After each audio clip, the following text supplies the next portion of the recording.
Once a river whispered to the land, "Let me carve your valleys and nourish your roots." The land, curious, agreed. As the river flowed, it sculpted mountains into gentle hills and turned barren soil into lush meadows.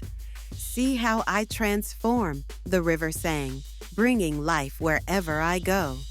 The land marveled at the vibrant forests and thriving creatures.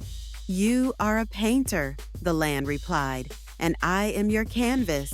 Together, they created a masterpiece of life, showing that even the smallest streams can shape the world.